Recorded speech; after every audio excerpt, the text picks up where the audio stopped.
2박 3일 한 것 같은 그런 느낌 아닌 느낌, 피곤함.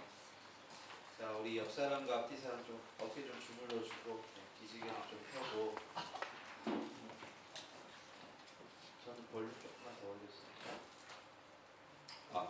네, 감사합니다. 별로 안 피곤한가 보네. 괜찮아요? 네.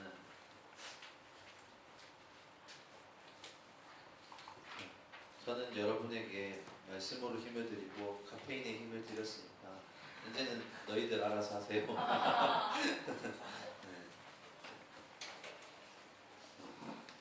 수련회 때만 가능한 예배 때 커피 한 잔 마시기. 저도 좀 힘들면 마실 테니까.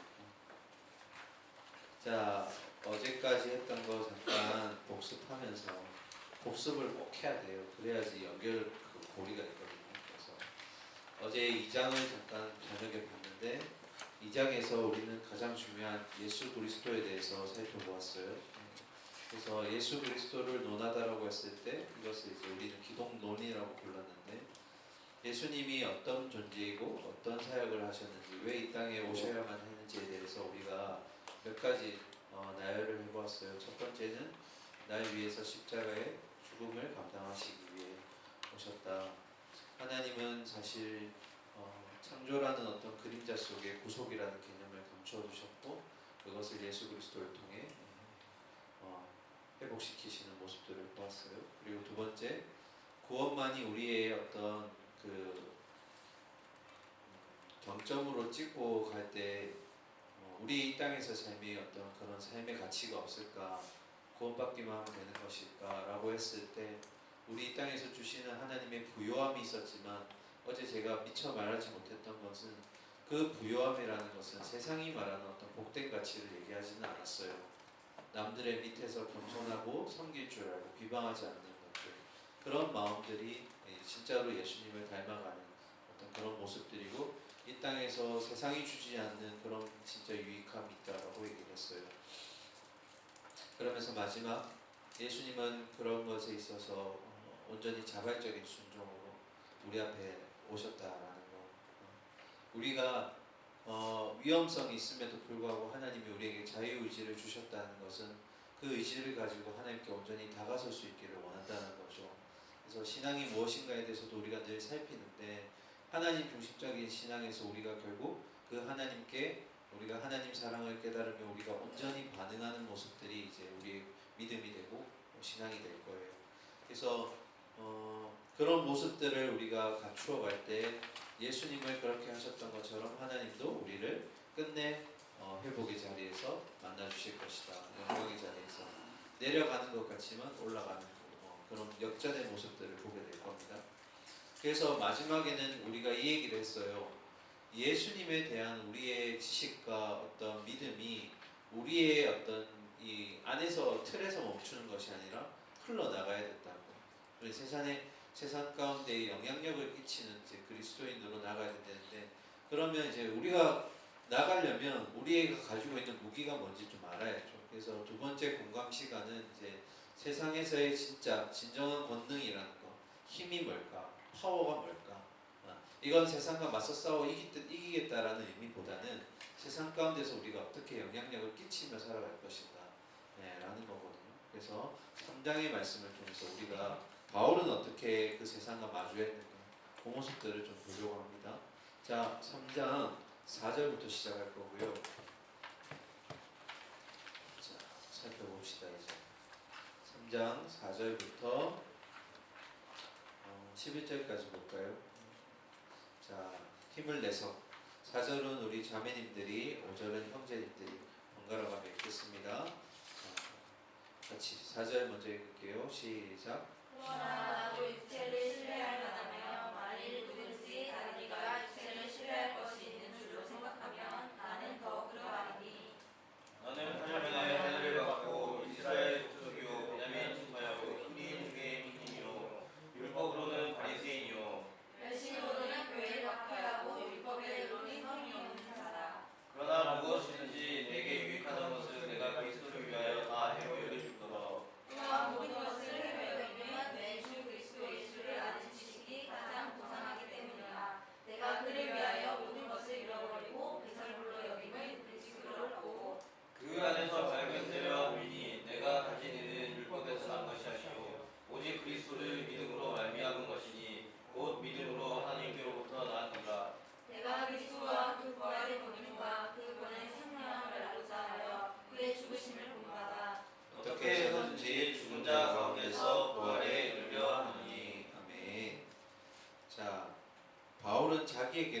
갈라디아서 말고 그렇게 많이 하지 않았어요. 어떻게 회심했고 자기에게 어떤 일들이 있었는지를 잘 얘기하지 않는데 빌립보서 3장에 방금 읽었던 얘기는 전부 다 바울의 얘기예요.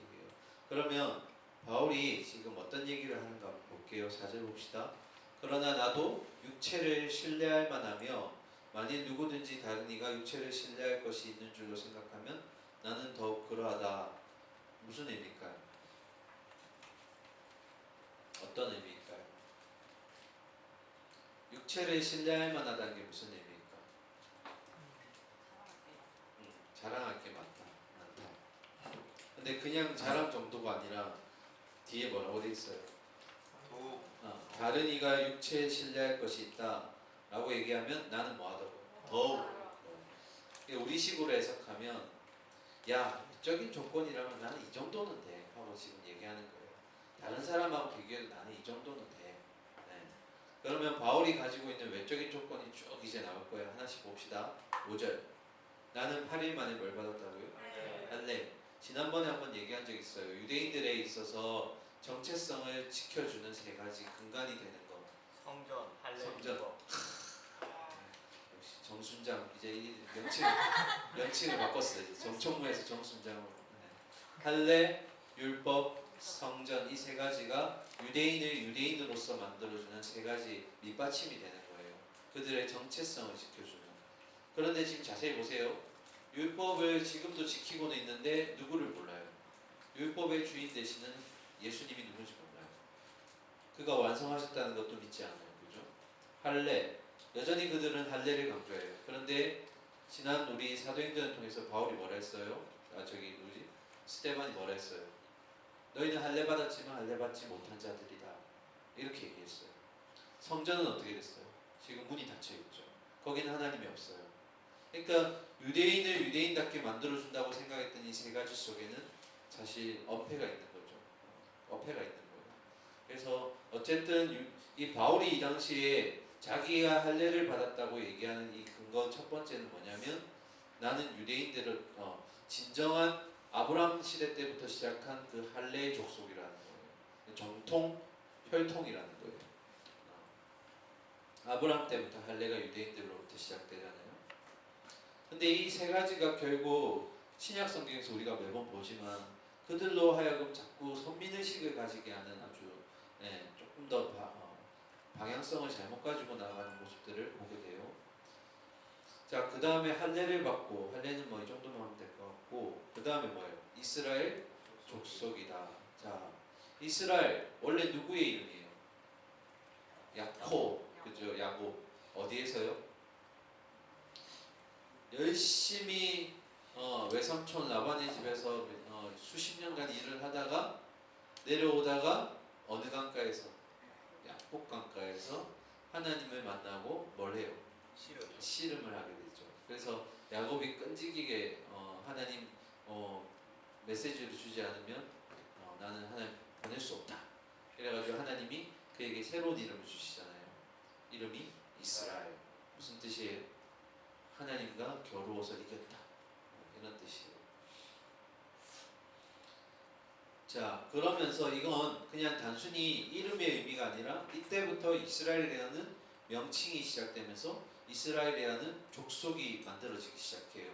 그러니까 앞에 아브라함 시대 때부터는 족장 시대로서 그 족장의 어떤 공동체의 의미가 좀 강했다면 이제는 진짜 12지파가 완성이 되는 이 근간이 되는 족속이 시작되고 민족이 시작되는 거예요. 그러니까 바울이 나중에 보시면 이제 베냐민 지파라고 얘기를 할 건데 어쨌든 이 바울이 정통 그 이스라엘 족속 가운데 속해 있다라는 민족성도 자기가 가지고 있다라는 거예요. 그죠? 자, 그러면 이스라엘 백성들에게 있어서 가장 중요한 건 뭐냐면 자신들만이 하나님께 택함 받은 백성이다 라는 생각을 가지고 있다라는 거예요. 이것도 이제 나중에는 선민의식으로 바뀌죠. 그죠? 다른 사람은 다 저급하고 혼혈이고 이방인이고 우리만 깨끗하다. 우리만 잘났다. 자, 세 번째는 뭐예요? 베냐민 지파다. 베냐민 지파를 왜 얘기했을까요? 베냐민 지파가 뭔데요? 왜 베냐민 지파예요? 바울이 왜 지파를 강조했을까?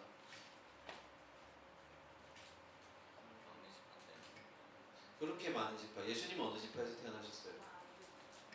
다윗 지파. 아, 유다 지파. 그럼 유다 지파가 제일 뛰어난 거 아닌가? 유다 지파에서 누가 또 나와?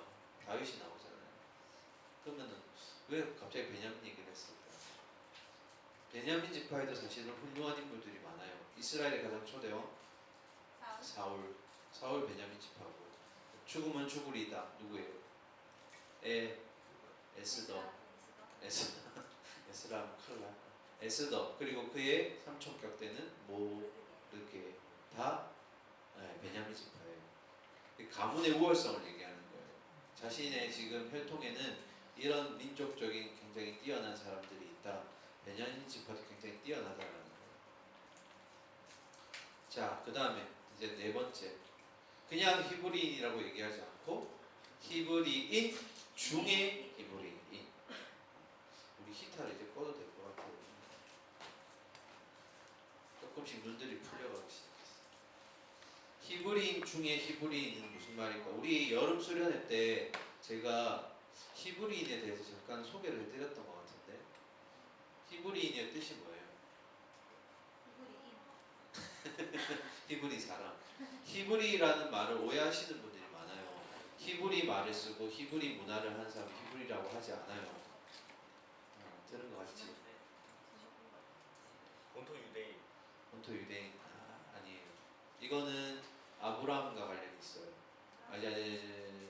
아브라함과 관련이 있어요. 히브리 사람. 맴돌고 있는데 계속 거기서. 원래 뜻은 이브리에서 시작돼요. 기억나요? 강을 건너다라는 뜻에서. 누가 건넜어요? 아브라함이 메소포타미아랑 유프라테스 강을 건너면서. 그래서 그 혈통이라는 거예요. 혈통인데 그러면 왜 히브리인 중에 히브리이냐? 이건 이제 피가 섞이지 않았다라는 거예요. 순수 혈통을 얘기하는 거예요. 이스라엘 족속 중에서도 자신들은 중간에 고비들이 몇 번 있었잖아요, 그죠? 열왕기 시대 때도 그렇고, 그 다음에 바벨론 포로 시대 때도. 그래서 이제 이스라엘 사람들이 그 좁은 땅, 강원도 땅밖에 되지 않는 곳인데도 불구하고 6월절을 지키러 갈 때, 갈릴리에서 예루살렘 유대로 내려갈 때, 고 스트레이트 하지 않고 어떻게 해요? 어라운드 빙 돌아서 가잖아요. 누구로 거치지 않으려고. 사마리아를 거치지 않으려고. 그게 이제 이 사람들은 섞이는 거 되게 싫어요. 하나님께 택함받은 백성인데 나는 혼혈인 게 너무 싫다는 거예요. 거기에 이제 컴플렉스를 가지고 있는 사람 우리 매번 봤잖아요. 누구? 그렇지, 헤롯. 누구 족속이었어요? 에돔 족속의 피가 섞여 있었잖아요. 그러니까 이들은 그 혈통적인 걸 굉장히 강조해요. 그래서 어제도 우리가 보았지만 원래 본토 이 완전 유대인격이 되는 바울과 그리고 아버지가 헬라인이었던 디모데는 서로 어떻게 해요? 같은 자리에 놓을 수도 없고 하나도 될 수가 없는데 복음 때문에 하나가 됐던 거죠. 초월했죠, 복음이. 그 신체적인 것들을 뛰어넘는, 혈통을 뛰어넘는. 그래서 히브리인 중에 히브리인의 한 뜻은 뭐냐면 수많은 우리의 이스라엘 역사의 환란과 고난과 역경 속에서도 우리는 뭐예요? 섞이지 않았다. 나는 순수한 히브리 혈통이다. 이런 의미예요. 그리고 이제 바울에게 있어서 가장 뛰어난 거. 나는 서울대, 나는 하버드 때까지 나왔어야 하는 이런 약간 오늘날식의 말. 뭐예요? 율법으로는 바리새인, 율법에 이로는 흠이 없는 자. 우리 바리새인 한 번만 더 얘기하고 갈까요? 바리새파가 형성될 때가 언제였냐면 중간기 시대 때예요. 그 바벨론 포로기가 끝나면서 이스라엘 백성들이 모여서 고민하기 시작했어요. 우리는 왜 하나님 택한 백성인데 자꾸 누군가의 포로로 잡혀가고 자꾸 누군가에게 이렇게 땅을 빼앗기고 이렇게 힘들게 살아야 되는가 하고 고민하는 중에 답이 뭐였어요? 찾은 답이 우리가 뭘 지키지 않아서 율법을 하나님 말씀을 지키지 않아서 그 모습을 많이 봤잖아요. 신앙의 선조들을 통해서. 사사시대 때 어떻게 했어요? 각자 소견에 옳은 대로 살아가니까 말씀이 사라져버렸어요. 그죠? 이건 근데 아주 초창기 때도 있어요. 아브라함이 86세 때 하나님이 주셨던 그 꿈이 있었죠. 자손이 번성하게 될 것이고 너의 씨로부터 나올 것이다 라고 했는데 아브라함이 그걸 어기죠. 그래서 태어난 사람이 이스마엘이에요. 그죠? 그리고 나서 하나님이 더 이상 말씀하지 않아요. 몇 년 동안이냐면 13년 동안. 99세가 될 때까지 하나님의 말씀이 아브라함 가운데 없어요. 그리고 99세 때 누가 나와요? 다시 하나님의 신실하심으로 아브라함에게 말을 걸죠. 너에게서 이삭이 날 것이다 라고 이제 사인해 주시죠. 말씀이 없으면 우리가 우리의 소견대로 살아가기가 쉽다라는 거예요. 우리에게 있어서 보이진 않지만 우리의 이 몸 가운데 허전한 구멍이 있어요. 그걸 무엇으로 채우는가가 굉장히 중요한데 말씀이 그 안에 들어가 있지 않으면 거기에 뭐가 들어가는 거예요? 내 생각과 어떤 경험과 지식들이 자연스럽게 들어가는 거예요. 교회도 똑같아요.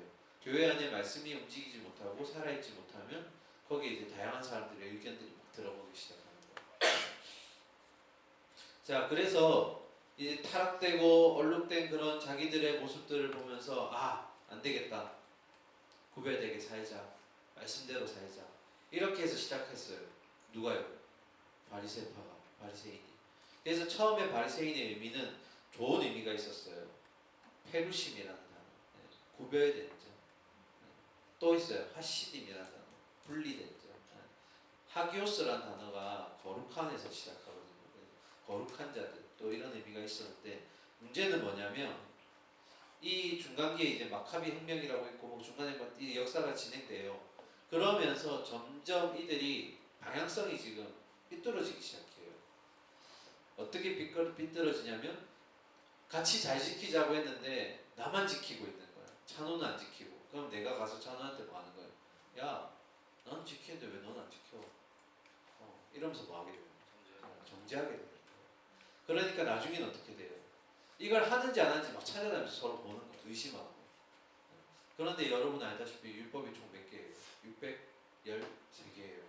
이걸 하나하나 다 지키는지 어떻게 알아요? 자기도 지키는지 안 지키는지 모르는데. 그런데 더 아이러니한 건 뭐예요? 바울이 뭐라 했어요? 방금? 율법에 있어서 나는 흠이 없는 자라는 거예요. 다 지킨다라는 거예요. 613개를 다 외우고 다 삶을 가는데 실천할 수 있는 사람이라고 얘기해요. 그 정도로 바울은 뛰어난 사람이에요. 엄청나죠. 그래서 우리에게 적용하면 여기서 어떻게 적용할 수 있냐면 처음에 교회 나올 때는 순수한 동기로 나올 때가 많아요. 하나님 한번 믿어보자. 하나님이 복 주신다는데 뭔지 모르겠지만 말씀 한번 들어보자. 그런데 신앙의 연수가 좀 길어지면 길어질수록 어떻게 되는 거예요? 바리새인들처럼 변질될 때가 있어요. 껍데기만 남는 거예요. 점점 열심히 이제 바뀌면서 자기만 의로움이 생기게 되고 옆에 있는 사람은 못하면 이제 뭐라 하게 되고. 복음에 있어서 가장 중요한 단어는 사랑이거든요. 옆 사람을 사랑할 수 있고 나를 사랑할 수 있고 그 수직적인 사랑을 경험하면서 나오는 것인데 점점 어떻게 해요? 본질이라는 그 사랑을 놓쳐버리고 옆 사람을 자꾸 괴롭히는 거예요. 나를 괴롭히고. 유대인들은 율법을 지키면서도 스트레스를 받아요. 왜요? 그거의 긴장감을 통해 살아가야 되거든요. 토요일날 불을 지펴야 되고 주일날 안식이 되면 또 불을 안 해야 되고 지켜야 될 게 너무 많아. 그러다가 이제 한번 타격받은 적이 없었어요. 제 1차 세계대전 때. 죽어가는 영혼이 이렇게 옆에서 손을 뻗치고 있는데 안식이라서 나는 노동할 수 없다 이래가지고 벌을 버리죠. 너무 많은 사람들이 죽어버려요. 그러니까 유대인들이 다시 모였어요. 우리가 이게 율법이 맞는 건가? 율법의 가장 큰 의미는 하나님 사랑, 이웃 사랑인데 이렇게 전쟁에서 죽어간 영혼을 살리지 못하는 율법이 제대로 된 건가 해서 율법을 하나 추가시키죠. 급할 때는 살려준다. 급할 때는 구해준다. 뭐 이런 식으로. 그러니까 율법이 자꾸 변질되는 거예요. 그래서 여러분 여기에 계신 분들 대부분 저도 오래 본 것 같은데 신앙생활을 하면 독스러움이 생겨야 돼요. 신앙에 대한 예수님을 닮아가려는 그런 아름다운 모습들이 나와야 돼요. 그런데 어제도 얘기했지만 자꾸 비상식적인 행동을 하시는 분들이 가끔 있어요.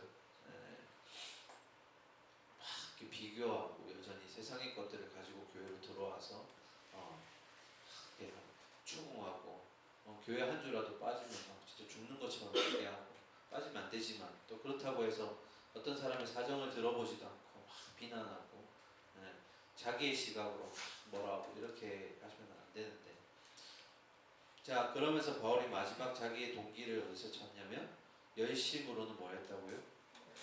교회를 박해했다. 사사건건 다녀요. 교회를 박했다는 말은 무슨 말이냐면 예수님을 믿는 자들을 한 명 한 명 다 잡아들인다는 거예요. 결박하고 감옥에 가두고. 그날도 어김없는 날이었어요. 다메섹 거기에 예수를 믿는 자들을 있다는 소식을 듣고 바울이 직접 다메섹이라는 그 거리를 향해 달려가요. 가던 그 길에서 예수님을 만나죠. 그리고 눈이 멀게 되고. 그래서 결론을 얘기하면 이 6가지를 통해서 바울이 지금 하고 싶은 게 뭐냐면 나는 외적인 조건이 이 정도는 된다라는 거예요. 그 당시로 따지면 엄청난 거죠. 흠도 없고 그리고 위치도 굉장히 높은 편이고 그리고 지금 얘기하지 않았지만 또 그는 로마 시민권도 가지고 있었고 또 유대인으로서는 피가 섞이지 않은 아주 순수 혈통에 그리고 뛰어난 가문 베냐민 지파라는 아주 엄청난 가문에 있었다. 우리말로 하면 조금 지나는 단어긴 하지만 엄친아가 되는 그런 정도의 누가 봐도 스펙이 아주 좋다고 얘기할 수 있는 그런 사람인데 이제 반전이 시작돼요. 7절 볼까요? 그러나 무엇이든지 내게 유익하던 것을 누구 때문에요? 내가 그리스도를 위하여 다 뭐로 여겼다고? 해로 여겼다. 유익하던 게 뭐였어요? 이때까지 열거한 다 6가지 그거예요. 외적인 모든 조건들이 이제 그리스도를 위해서는 뭐가 된다는 거예요? 해가 되었다는 거예요. 자, 여기다라는 단어는 그 자신의 의지가 들어가 있어요. 내가 그렇게 여기겠다라는 바울의 어떤 결단을 보여주는 거거든요. 그래서 정리를 하면 예수 그리스도를 아는 지식으로 인해서 8절에 보면 모든 것이 뭐가 됐다고요? 이전 것이 해가 되었다라는 거예요. 왜? 예수를 아는 지식이 가장 고상하기 때문이다. 내가 그를 위하여 모든 것을 잃어버리고 배설물로 여김은 누구를 얻었다고요? 그리스도를 얻었기 때문이다. 이게 바울의 새로운 자기 이해예요. 이전까지 자기를 바라볼 때는 뭘로 봤어요? 6절까지의 외적인 조건들로 봤어요. 나는 이런 사람이야. 나는 바리새파고 나는 또 히브리인 중에 히브리인이고 이렇게 바울의 자기 인식이 뭐예요? 예수 그리스도를 통해서 바뀌었다라는 거예요. 이제 새로운 자기의 자아에 대해서 보기 시작한 거예요. 자, 여기서 이제 우리가 굉장히 중요한 거 하나 짚고 갈 거예요. 참고로 기뻐하세요. 말씀이 되게 짧아요 오늘. 오전 건 피곤할까요? 이제 한 장 남았어. 이럴 때만 기뻐요. 하여튼. 자, 질문입니다. 8절이에요. 8절. 바울이 그리스도로 예수를 아는 지식이라고 했잖아요. 자, 구별해 보세요. 뭐뭐에 관해서 알다 또는 뭐뭐를 알다. 무슨 차이가 있을까요? 갑자기 생뚱맞게. 뭐뭐에 관해서 안다. 제대로 아는 거랑 껍데기만 아는 거. 껍데기만 하는 묻어갈라 하지 말고 얹혀가지 말고. 갑자기 송강호 씨 그 얘기가 생각나네. 아니 황정민 씨구나. 밥상 차려놓은 거에 숟가락 얹히는 거. 뭐뭐에 관해서 알다는 뭐예요? 전반적으로. 9번 깊이 있게.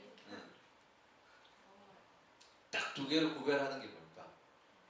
구별할 수 있는 뭔가가 있을 거 아니에요. 이걸 알아야 돼요. 이게 우리 기독교에서 가장 중요한 거예요. 여기에 생각이 들어가고 안 들어가고 한 50점. 뭐뭐에 관해서 안다고 할 때는 뭘 얘기할까요? 역사를 설명할 수 있어요. 설명할 수 있을 정도. 그럼 뭐뭐를 알다. 그냥 안다. 그거는 그냥 한다. 이거라는 사실만 아는 거죠. 굉장히 철학적으로 가면. 그 가고 있어요. 조금씩. 그럼 예수님에 관해서 아는 게 중요할까요? 예수님을 아는 게 중요할까요? 이제 느낌은 알겠죠. 존재를 안다. 우리 다 이 BC 2세기를 살아야 되는데 철학적으로. 예수님에 관해서 안다는 건 뭘까요? 지식적으로, 객관적으로. 그럼 뭘 아는 거예요? 사실. 그러니까 그 사실인데. 예수님이 했던. 역사적인 것만. 자, 그럼 내가 예를 들어볼게요. 말해주세요. 예를 들어볼게요. 나도 답답해. 카메라만 안 찍었으면 욕을 안 한다. 저 악마의 편집으로 욕만 남아있고. 내가 예를 들어서 유미랄까 남유미에 관해서 안다고 할 때 남유미는 어느 병원에서 일하고 있고 나이가 몇 살이고 그리고 두 자매 중에 뭐 둘째이고 그리고 결혼 준비하고 있고 그런 것들이 뭐예요? 뭐뭐에 관해서 하는 거. 남유미를 안다는 것은 나는 말할 수 없어요. 왜냐하면 이거는 부부간의 어떤 친밀함에서 오는 경험으로 아는 남유미라는 사람 자체를 얘기하는 거예요. 이제 좀 이해가 돼요? 다시 말할게요. 예수님에 관해서 안다는 건 뭐냐면 예수님이 요셉의 아들이고 목수였고 지금 나이가 31살에서 33살이었다가 십자가에 달려 돌아가셨다. 이게 끝인 거예요.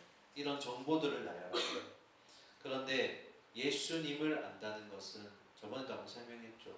부부간에서 나오는 친밀한 경험을 통해 만남을 통해서 느끼는 것, 아는 것을 얘기하는 거예요. 그래서 이 뭐뭐를 안다고 하는 것은 조금 이제 명확하게 얘기하면 체험적인 암을 얘기하는 거예요. 위에 건 뭐예요? 그냥 지식적인 정보를 얘기하는 거고.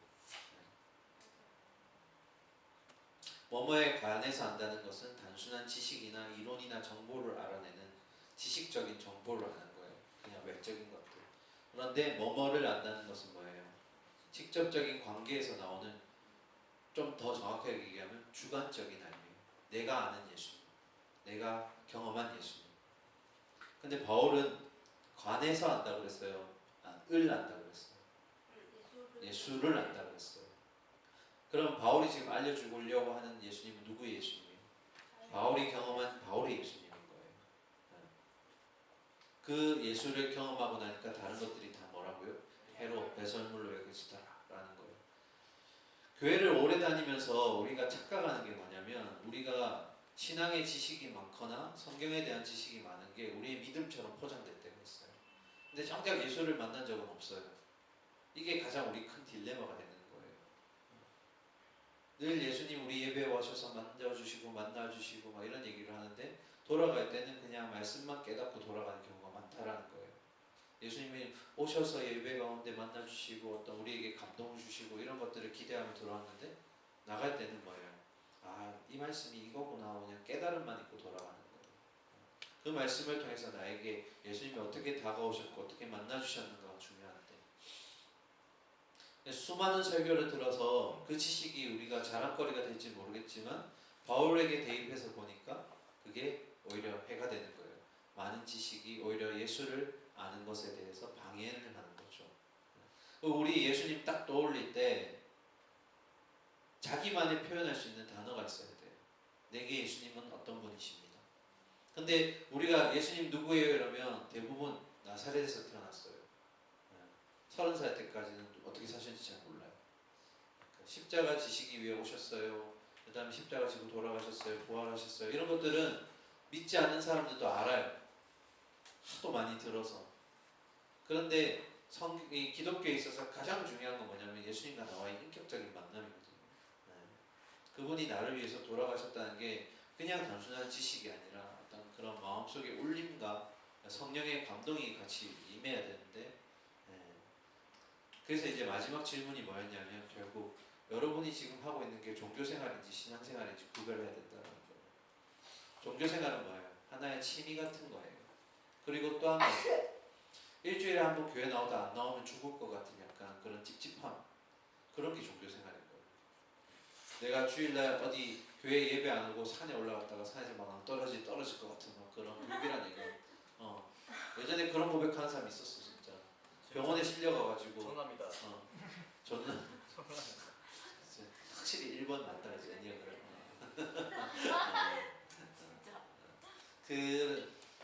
그래서 그때 그 청년을 만났을 때 뭐라고 했냐면 진짜 산에 갔다가 다리를 다쳐왔거든요. 이게 주님이 주신 사인 같다고. 절대 아니에요. 그냥 발을만 뛰는 거예요. 주님이 왜 그렇게 만들어요? 오히려 다른 걸 통해서 깨닫게 하시죠. 그러니까 우리는 주님을 생각할 때 너무 뭐 복수하는 주님이에요. 그러니까 우리에게 어떤 골탕 먹이. 그런 의미로 되게 받아들일 때가 많아. 근데 예수님 그렇지 않아요. 항상 뭐 극단적으로 예수님을 모르고 죄를 범했을 때 막 다리를 하나 자르고 뭐 팔을 날버리고 뭐 교통사고가 나고 가족이 죽어 나가야 되고 아니에요. 그건 구약 시대 때로 끝난 거예요. 구약에서는 공의의 하나님이 많이 강조되었지만 사실 사랑이 있어요. 그만큼 사랑하시기 때문에 그들을 그렇게 품으셨고, 또 신약에서는 사랑의 예수님이 많이 보이지만 그러나 공의도 들어가 있어요. 근데 자꾸 한쪽으로 치우친다는 거예요. 자, 우리는 종교 생활하면 안 됩니다. 하나님을 경험하는 신앙생활을 하셔야 돼요. 알겠죠? 네. 자, 9절입니다. 그것을 경험했던 바울이 이제 마지막 정리를 하는 거예요. 그 안에서 발견되려 함이니, 그리스도를 얻어서 그 안에서 발견되려 한다. 그게 뭐냐? 내가 가진 의는 어디에서 난 것이 아니라고요? 이제까지는 율법의 근간에서 모든 것들을 판단했어요. 그죠? 바울이 율법을 지키는 자와 안 지키는 자를 구별했고, 율법으로서 나는 흠이 없는 자니까 그 기준을 통해서 나는 대단한 사람이고, 이렇게 외적인 것들로 자기를 세웠는데 이제 어떻게 해요? 오직 그리스도를 믿음으로 말미암은 것이 곧 믿음으로 하나님께로 난이라. 이게 무슨 말이에요? 이제는 율법이 기준이 아니라는 거예요. 그리스도를 믿는 믿음이 기준이 되는 거죠. 그래서 이제 9절까지 얘기를 정리하면 이렇게 되는 거예요. 우리의 삶의 근거가 육체적인 자랑이 되어서는 안 되고 그리스도의 십자가가 되어야 된다. 그런데 그것은 단순한 지식이 아니라 경험으로, 우리의 체험으로서, 만남으로써 그것을 알게 해주시는 하나님의 뜻이 우리 가운데 임해야 된다라는 거예요. 자, 그러면 오늘 제목이 뭐예요? 이제 우리 세 번째가 세상에서 진짜 권능이 뭘까? 이제 세상과 교감을 해야 되는데, 이제 바울이 이제 10절과 11절을 통해 그걸 알려줘요. 자, 봅시다. 조금만 더 힘내세요. 네, 생각보다 빨리 끝낼 거예요. 10절. 내가 그리스도와 그 부활의 권능과 그 고난의 참여함을 알고자 하여 그의 죽으심을 본받아 어떻게 해서든지 죽은 자 가운데서 부활에 이르려 한다. 좀 내용이 어렵네요. 그죠? 자, 권능이라는 단어를 잘 쓰지 않는데 바울이 여기서 권능이라는 단어를 썼어요. 권능이랄 게 뭘까? 권능이 뭘까? 권세와 능력. 풀어서 그렇게 하고 능력. 왜 했잖아요. 건강한 능력이라고. 아니, 처음 듣는 것처럼. 아예 한 글자로 요약한 거예요. 힘. 그렇지, 힘, 파워를 얘기하는 거예요. 그럼 바울은 이 빌립보서에 굉장히 특이하고 특별한 점이 몇 가지가 있는데, 그 중에 하나가 시민권이라는 단어를 썼다고 했잖아요. 어느 나라 시민권? 로마. 로마의 시민권을 얘기하면서 바울은 진짜 얘기했던 게 뭐예요? 하늘의 시민권을 얘기했거든요. 그리고 여기서 또 힘을 얘기해요. 잘 조합해봐요. 바울이 지금 뭘 염두에 두고 자꾸 얘기하는 거예요? 시민권, 힘, 능력. 어느 나라? 하나님. 하나님 나라. 그러니까 뭐와 비교하는 거예요 지금? 이 땅 나라. 이 땅에서 지금 이 당시에 가장 힘과 권력을 지니고 있는 나라가 어디? 로마. 그렇지, 로마. 그게 무슨 말이냐면 로마의 시민권이 있으면 어제 제가 뭐라 했어요? 무엇이든 할 수 있어요. 어디든 갈 수 있고 프리패스 같은 개념이에요. 그 힘을 얻는 자들은 마치 이 땅을 모든 차지하는 어떤 그런 능력이 있는 자처럼. 그런데 바울이 얘기하고 싶은 게 뭐예요? 그 힘이 다가 아니라는 거예요. 그 힘은 가짜 힘이라는 거예요. 예, 당시에 로마에 의해서 어떤 움직였던 힘의 논리가 있었을 때 바울은 그 힘의 논리가, 힘의 권능이 진짜 힘이 아니라 진짜 힘은 뭐라는 거예요? 부활의 힘, 권능이, 부활의 권능이라는 단어를 그래서 쓴 거예요. 세상의 힘이 아니라 부활의 힘이, 그걸 믿고 살아가야 된다. 이게 진짜 우리에게 소망이 되어야 된다라는 거예요. 부활의 힘으로 살아간다. 조금 난해할 수 있는데 그러면 이제 이런 질문을 해야 돼요. 10절에 보시면 10절을 제가 풀어서 소개해 드릴게요. 내가 바라는 것은 그리스도를 알고 그분의 부활의 능력을 깨닫고 그분의 고난에 동참하며 그분의 죽으심을 본받는 것이다. 이런 내용이에요. 좀 이해가 되죠? 내가 바라는 게 그거예요. 10절까지 이제 이 내용을 정리해 보면 그리스도를 알고, 그러니까 그분의 어떤 인격적인 만남과 체험을 통해서 그분을 알고 그분의 부활의 능력을 깨달을 줄 알고, 그리고 이제는 어떻게 해요? 그분의 고난에 동참한다. 10절 그대로 제가 얘기한 거죠. 그리고 그분의 죽으심을 본받는 것이다. 자, 그러면 그분의 고난은 뭘까? 그분의 고난의 이유는 뭐였어요? 십자가에서 죽으시는 거잖아요. 그죠? 우리의 죄를 위해서. 이걸 이제 무슨 죽음이라고 하죠? 대속적 죽음. 대신 속죄하심으로써 죽는 죽음. 그러면 이제 질문 나가요. 예수님이 대속적 죽음으로써 우리에게 그 고난을 보여주셨거든요. 그럼 우리가 고난에 동참한다는 것은 우리도 대속적인 죽음을 할 수 있다는 걸까? 우리가 누군가의 죄를 사할 수 있어요? 없어요. 그럼 이건 무슨 뜻일까? 그만큼 고난에 사랑. 그만큼 사랑하라. 조금 더 가야 돼요. 예수님의 고난에 동참한다는 것은 결론은 뭐냐면 이전까지 세상의 편에 서 있던 우리가 이제 예수님 편에 서는 거라는 거예요. 그러니까 대속이라는 개념은 누군가의 죄를 사한다는 의미인데 그것은 하나님만이 하실 수 있는 거예요. 죄가 없으신 분만. 그러니까 우리는 대속에 직접 참여할 수는 없어요. 그럼 우리가 십자가를 지고 살아간다는 것은 결국 우리가 예수님을 통해서 이 십자가를 해결하게 되었고 그 부활의 힘을 통해서 어떻게 해요? 이제 예수님의 편에 서게 되는 거예요. 계속 얘기하는 게 뭐예요? 바울이 얘기하는 게 세상이냐 예수님이냐 부활이냐 로마냐 계속 세상과 비교하죠. 이렇게 서로 어디를 따라갈 것이냐. 바울의 입장은 처음에 뭐였어요? 세상 쪽이었어요. 세상이 말하는 그런 권능과 권력을 가지고 살아가는 게 유익하다 생각했는데 내가 만난 그 다메섹에서 만난 그 예수님을 경험하고 나서는 이제 그 뭐예요? 예수님의 부활의 힘이 진짜 힘이라고 얘기하는 거예요. 그러면서 이제 우리가 마지막 이제 정리할 건데 부활이라는 것을 막연하게 생각하지 마시고 저는 이제 마지막 질문이 좀 철학적일 수 있는데 부활의 현재성을 가지고 살아가고 있는가라는 거예요. 그게 무슨 말이냐면 부활의 권능이 오늘 지금 우리의 삶 가운데 이게 반영이 되고 있냐는 거예요. 흘러가고 있는가. 좀 어려운 얘기죠. 우리가 부활의 소망을 가지고 가는 사람들이에요. 그죠? 마지막 편대를 향해 달려가고 있는데 그런 가운데 우리가 부딪혀야 될 현실적인 것들이 있어요. 현재의 삶 속에서. 거기서 우리가 부활의 능력을 믿는 자로서의 빛과 소금의 역할을 감당하고 있냐는 거예요. 그게 다른 말로 이제 부활의 현재성을 얘기하는 거죠. 부활이 저만치 떨어져 있고 멀리 있는 게 아니라 그 부활을 믿고 살아가는 자들이 지금의 그 권능을 힘입어서 그 능력을 발휘하고 있는가라는 거예요. 좀 어려울 수 있는 말인데 부활의 현재성이라는 게 결국 우리를 통해 흘러간다라는 거예요. 그게 뭐예요? 세상의 편에 서지 않고 어제도 얘기했던 그 부요함으로 살아간다라는 거예요. 부활을 이겨내시고 부활을 가지고 오신 죽음을 이기시고 부활을 가져오신 예수의 그 부활의 힘을 가지고 우리가 달려가는 거예요. 내 힘으로 살아가는 게 아니에요. 우리의 삶의 현장에서 그것으로 세상과 공감해야 돼요. 우리 가끔 그럴 때 있어요. 세상과 공감한다고 했을 때 세상의 것으로 자꾸 공감하려고 할 때가 있어요. 내 친구가 술을 좋아해요. 그래서 술을 한잔 하면서 얘기하면 좀 좋을 것 같아요. 또는 내 친구가 교회오기를 거부해요. 그래서 밖에서 자주 만날 거예요. 근데 자꾸 방법을 양보하다 보면 이 진리도 양보할 때가 있어요. 근데 그 겉모습 테두리는 되게 좋아 보일지 모르겠지만 속은 비어 있는 거예요.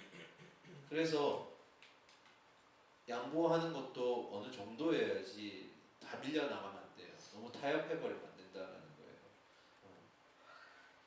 그래서 바울이 그 고린도전서에서 그런 얘기를 해요. 자꾸 분파로 나눠지니까 바울이 뭐라고 하냐면 뿌린 사람은 우리가 될지 모르겠지만 키우고 입히시는 분은 예수님이다. 그러니까 한 우리가 성도라는 틀 안에 있는데 자꾸 우리의 생각과 어떤 그런 모습들로 자꾸 나누려고 할 때가 있다라는 거예요. 그러니까 우리는 그 친구에게 가서 씨를 뿌리는 거예요. 그럼 나머지는 누가 하시는 거예요? 하나님이 하시는 거예요. 근데 씨를 뿌리는 노력은 있어야 된다는 거예요. 우리 가운데. 근데 자꾸 그걸 양보한다라는 거예요. 씨를 막 아무 때나 갖다 뿌려놓고 알아서 커라 이런 식으로. 저는 그런 경험한 적 있거든요. 초등학교 6학년 때인가? 그때 이제 씨를 뿌린 적이 있어요. 그냥 지나가는 말로 그냥 교회 한번 다니자 이렇게 얘기했는데 15년 뒤에 그 친구를 다시 만났거든요. 처음 만난 거예요. 만났는데 이 카페에 좀 앉아 있었거든요. 그래서 제가 딱 갔더니 이어폰을 끼고 있더라고요. 그래서 뭐하냐 이랬더니 찬양 듣고 있는 거예요. 그래서 이거 왜 찬양을 들어야 어떤 과정을 통해서 교회를 나오게 되었고 그리고 지금 남자친구도 교회 같이 다니고 있다 뭐 이렇게 얘기를 하더라고요. 그래서 그랬어야 했는데 디아는 말이 네가 그때 했던 말이 아직 기억에 남는다 이러는 거예요. 나는 진짜 지나가는 말로 얘기했는데 그게 이제 하나님이 언제 꺼내서 쓰실지 모른다는 거예요. 이렇게 걸리면 걸리게 돼 있는 거예요. 하나님은 우리가 던져놓기만 하면 그래서 던지는 작업이 필요해요. 우리의 생각과 안 될 것 같은데 저 사람은 진짜 안 될 것 같은데 하나님도 저 사람 못 꺾어 이렇게 얘기하는데 꺾으실 때가 되면 꺾으세요. 근데 우리가 이렇게 해놔야죠 작업들을. 우리가 그렇게 하라고 이제 주신 거예요. 자, 그래서 정리를 하겠습니다. 세상에서 진짜 권능이 뭘까라고 했을 때 답은 부활의 권능이죠, 그죠? 부활의 그 힘을 믿고 살아가는 사람들.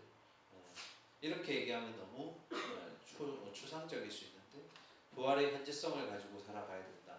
결국에는 예수님이 그렇게 우리에게 부요함을 주셨던 그 삶을 우리가 살아내는 거예요. 그러면 우리는 부자가 못 되는 거예요. 우리는 진짜 세상 사람들처럼 그렇게 살 수가 없는 거예요. 라고 얘기할지도 모르겠어요. 예전에 그런 질문한 청년이 있었어요. 저한테. 그때 제가 간사였는데 목사님이 맨날 욕심 부리지 마라, 덜 벌어야 된다, 뭐 아껴 써야 된다 막 이렇게 얘기하니까 어느 날 저한테 찾아와서 우리는 부자가 되면 안 돼요. 나는 부자 한번 돼보고 그렇게 돈이 위험하구나 한번 경험해보고 싶은데 맨날 가난해져라고 하고 부자가 한번 되어보고 나면 내가 예수님이 양보할지 안 할지 어떻게 알아요? 한번 해보고 싶다고. 그래서 나가라 그랬어. 가서 돈 많이 벌고 오라 그랬어. 그러니까 부자가 되고 안 되고가 중요한 게 아니에요, 그죠? 세상이 저는 여러분한테 몇 번 얘기하잖아요. 성공하라고. 여기서 있으면 한 명의 영혼이 많은 사람들에게 영향력을 끼치지 못한다면 리더의 자리로 가면 우리가 그런 모습들을 많이 보잖아요. 세상 가운데 오너가 주님을 탁 이렇게 섬기고 믿으니까 회사의 방침이 바뀌고 회사의 문화가 바뀌고 술을 권유하는 문화가 점점 칭찬과 어떤 그런 격려의 문화로 바뀌고 그렇게 바꿀 수 있으려면 어디요? 우리가 윗자리까지 올라가야 돼요. 그리스도의 이제 우리가 제가 늘 다음 세대를 향해서 기도할 때 어떻게 하냐면 다음 세대 그리스도 리더가 되게 해달라고. 그래서 올라가서 그 영향력을 많이 발휘할 수 있도록. 그리고 전에 어떤 교회 보니까 자기는 싫은데 자꾸 돈이 자기를 따라다니는 사람이 있어요. 자꾸 나는 그냥 아무 생각 없이 투자하는데 자꾸 돈이 따라들어오는 아주 그런 능력자가 있었어요. 그래서 어쩔 수 없이 헌금을 많이 하고 어쩔 수 없이 교회 건축을 하는데 도움이 되고. 그럼 어떡할 거예요? 농담 삼아서 야 진짜 돈의 은사가 있으시네 이렇게 얘기했는데 돈을 버는 만큼 또 많이 벌면 또 교회에 많은 하나님 나라 확장을 위해서 쓸 수 있으면 기쁘죠. 근데 우리가 문제가 뭐예요? 그렇게 뭔가가 우리가 생각했던 것보다 많아졌을 때 우리가 그거를 잘 분별할 수 있고 지켜낼 수 있냐는 거예요. 하나님과 함께. 이제 나중에 이제 결혼 특강 할 텐데 우리가 가장 안 되는 게 뭐냐면 이성 친구가 생기면 하나님보다 이성 친구가 더 중요해져요. 점점 거기서 오는 양보들이 너무 많아져요. 타협하고 그러다가 이제 나중에 어떤 결론에 이르냐면 세상 사람하고 만나서는 안 된다. 교회 안 믿는 사람, 예수님 안 믿는 사람하고 만나면 힘들다. 힘들죠. 부딪혀야 되죠. 그런데 답은 잘못된 거예요. 그래서 세상 사람하고 안 만난다. 그건 아닌 거예요. 거기서 오는 타협은 아니에요. 저는 오히려 세상에 예수님을 믿지 않는 그 친구를 만났는데 그 친구가 성품이 너무 좋아서 교회 활동을 할 수 있도록 열어주는 모습들을 보면 더 감동했던 적도 있어요. 반대로 이제 자매님이 형제가 교회를 다니는데 자매가 교회를 안 다니는 거예요. 형제가 여기 교회에 뭐 순 리더도 하고 막 이러니까 밤늦게까지 막 기다려주는 거예요. 교회는 비록 아직 못 나왔지만 그렇게 세상적으로도 성품이 좋은 사람들 많아요. 내가 교회 다닌다고 했을 때 종교를 인정해주고 아직 나에게 그런 믿음이 없으니까 내가 믿을 수 있으면 좋겠지만 아직은 그런 믿음이 없으니까 어쨌든 네가 믿는 그 하나님을 네가 믿을 수 있도록 길을 열어줄 수 있는 사람들도 있어요. 근데 우리가 답정너로 돼버리면 안 돼. 나는 무조건 세상 사람하고 안 만나. 나는 세상에 있는 십자가 지기 싫어. 이렇게 그러면 안 된다는 거예요. 그건 이제 나중에 결혼 특강 때 우리 아내 없을 때 빨리 해야지. 우리 아내한테 집회 때 오라고 했어요. 그 특강할 때 오신 거예요. 그래서 세상에서 우리 부활의 권능으로 살아갑시다. 그래서 손해 볼 수 있어요. 힘들 수도 있고 어려울 수도 있는데 그러나 계속해서 말하지만 빌립보 성도들은 그걸 감내했어요. 왜요? 바울이 뭐라 했어요? 예수님이 밑으로 내려가니까 하나님 끌어올리시더라는 거예요. 원래의 자리로, 영광의 자리로. 우리도 끝내 그 소망이 이루어질 줄 믿고 달려가야 될 줄 믿습니다. 자, 우리 기도하고 우리 마치도록 하겠습니다. 자, 함께 우리 한 번만 통성 기도하고 마치도록